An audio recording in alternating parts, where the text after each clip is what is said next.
Olá pessoal, vamos resolver então o exercício 4.35 do livro do Hibbeler, Resistência dos Materiais.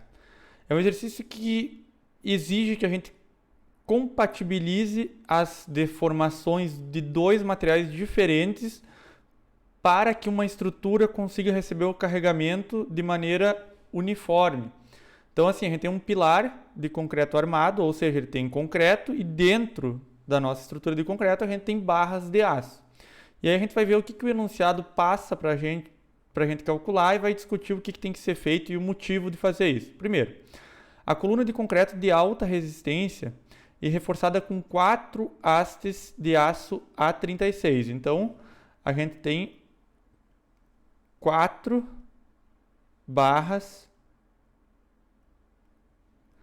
de aço A36. Importante, se vocês cuidarem todos os exercícios de resistência dos materiais e mecânica dos sólidos aqui do canal, a gente sempre cria um primeiro passo para organizar os dados na nossa cabeça. Só que a diferença é que às vezes o primeiro passo é um diagrama de corpo livre, às vezes ele é a organização das unidades, enfim, varia. Então aqui eu coloquei de fato organizar os dados, mas tem várias maneiras da gente simplificar o exercício e o texto do exercício para a gente colocar no equacionamento. Depois disso, vamos lá. Se for submetida a uma força axial de 800 kN, determine o diâmetro exigido para cada haste, de modo que 1/4 da carga seja suportada pelo aço. Então, a força no aço vai ser igual a 1/4 de 800 kN. 1/4 vezes 800 kN. Ou seja, a força que ele quer que as barras de aço resistam é de basicamente 200 kN. E 3/4 da carga vai ser resistido pelo concreto. Então a força no concreto vai ser 1/4 vezes 800 kN.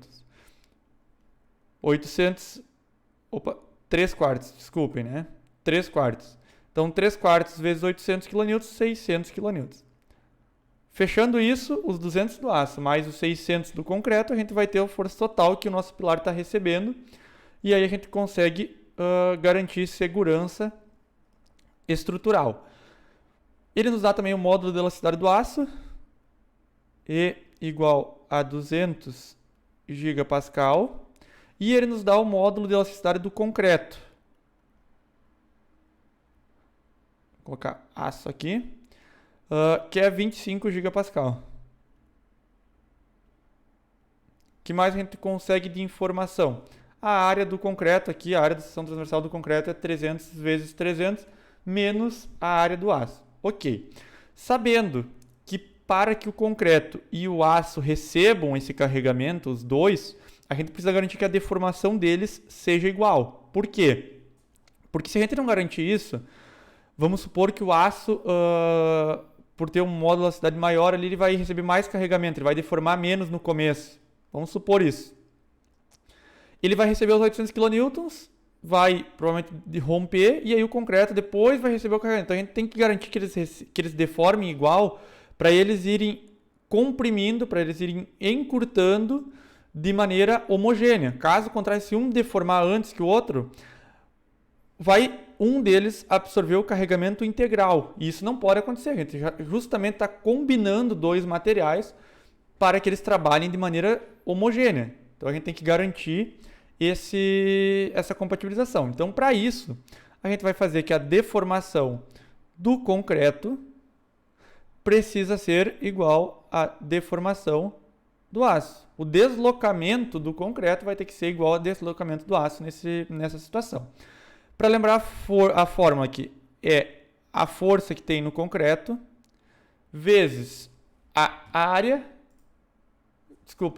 é a força que tem no concreto vezes o comprimento do concreto dividido pela área do concreto, área da seção transversal, vezes o módulo de elasticidade do nosso concreto. Isso aqui vai ser igual a mesma coisa para o aço. A carga do aço vezes o comprimento do aço dividido pela área da nossa seção transversal de aço vezes o módulo de elasticidade do aço. E aí agora é só substituir as letrinhas. Importante, eu gosto de trabalhar sempre em megapascal. Portanto, eu já coloco na minha equação, para não correr risco de errar a unidade, tudo em newton, tudo em megapascal, logicamente, e tudo em milímetro. Aí sempre vai sair em megapascal ou em newton ou em milímetro. Depende se estou calculando tensão, módulo, força ou comprimento ou área, né? Também pode sair em milímetro quadrado nesse caso aqui. Então vamos lá, qual é a força no concreto? A força que eu quero que o concreto resista é de 600 kN. Portanto, vai ser 600 vezes 10 na 3 newtons. Vezes o comprimento do concreto. Eu não tenho isso aqui. A gente vai ver que não precisa disso aqui porque é o mesmo do aço. Ó. O comprimento do concreto, o L do concreto, seria essa cota aqui. Notem que as barras de aço, não dá para ver porque elas estão dentro da nossa estrutura, tem o mesmo comprimento do concreto. Então, vai ser só L, eu vou deixar L aqui. Dividido pela área de concreto, já encontramos aqui, 300 milímetros vezes 300 milímetros, menos, tem que descontar os pedacinhos de aço aqui, né? Temos 4 áreas de aço, então menos a área de aço, eu vou colocar. Vezes o módulo de elasticidade do concreto, 25 gigapascal, portanto, 25 vezes 10 na 3 megapascal. Vejam que aqui eu coloquei tudo em milímetro, aqui em newton e aqui em megapascal, então minhas unidades estão compatibilizadas. Depois, a carga do aço, 200 kN, então 200 vezes 10 na 3 newtons, vezes o L, a gente acabou de ver que o L é o mesmo tanto para o concreto quanto para o aço, dividido pela área de aço, é o que ele inclusive quer que a gente calcule, né? Ele quer o diâmetro exigido para cada haste. Então a gente vai achar o diâmetro a partir da área de aço. Vezes o módulo da elasticidade do aço, que é 200 vezes 10 na 3 megapascal. E aí aqui, antes de se atracar, colocar tudo na calculadora, vamos fazer algumas simplificações para facilitar, para simplificar o exercício. Olha só. O 10 na 3, aqui a gente simplifica com esse 10 na 3, divide. Então já reduz um pouquinho. O L é igual, seja o valor que for, ele é o mesmo. Então a gente pode simplificar. Seria como se eu passasse esse L dividindo para esse lado. Posso dividir, divido L aqui, tudo certo. O 10 na 3 daqui, eu consigo simplificar com o 10 da 3 daqui. Assim como o 200 do carregamento e o 200 do módulo de elasticidade. Então, nesse caso, nesse lado aqui, sobrou apenas 1 sobre a área de aço. E aqui sobrou 600 sobre 300 vezes 300 menos área de aço vezes 25. Então, vamos organizar esses números aí.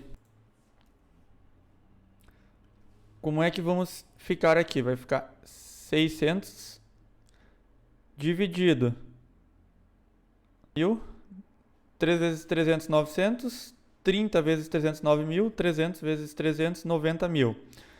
Menos a área de aço, vou deixar só a área para economizar espaço aqui, que eu já estou vendo que vou me apertar no espaço. E aí isso aqui, vezes 25, vai ser igual a 1 sobre a área de aço. Multiplicando 600 vezes a área de aço, vai ser igual, fazer aqui a multiplicação, né? 90.000 vezes 25, 2,25 vezes 10 na 6, menos 25, área de aço nesse caso, né? A gente já sabe que é área de aço, porque eu estou só poupando espaço.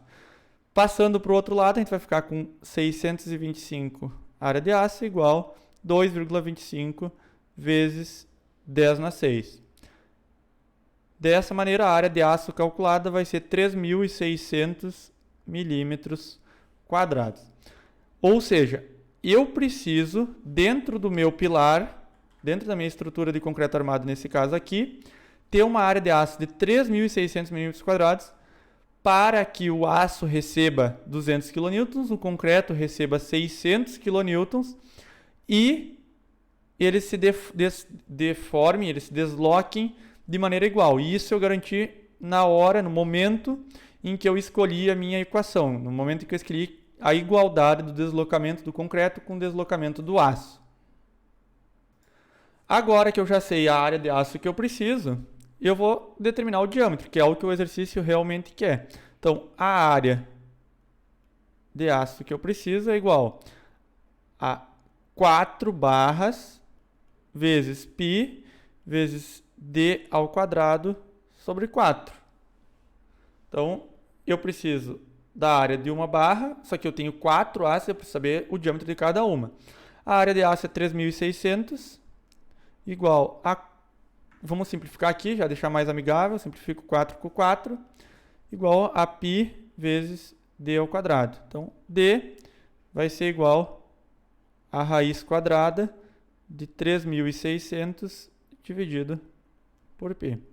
E aí o meu diâmetro das barras de aço vai ser aproximadamente 33,85 milímetros. Nesse caso aqui, pessoal, para nós, pelo menos aqui no Brasil, nem existe uma barra de aço com diâmetro de 33,85. Tá? Não é assim que se dimensiona um pilar de concreto armado na vida real. A gente aprende a dimensionar pilar de concreto armado lá em estruturas de concreto armado 2 ou estruturas de concreto armado 3, depende da universidade. Então, o que acontece? Isso aqui é para vocês entenderem a importância de fazer o dimensionamento para garantir que os materiais trabalhem juntos. Porque a gente vê que da maneira que a gente dimensionou, o aço vai resistir 200 e o concreto vai resistir 600 aqui. E se a gente não tivesse tomado esse cuidado, é provável que algum deles venha a romper caso eles se deformem de maneira diferente, porque um deles vai absorver o carregamento de maneira integral. Então, essa preocupação a gente tem que ter independente do conjunto de materiais, se vai ser aço e concreto, se vai ser aço e madeira, se vai ser algum polímero e concreto, enfim, qualquer tipo de material a gente tem que se preocupar com a compatibilização das deformações.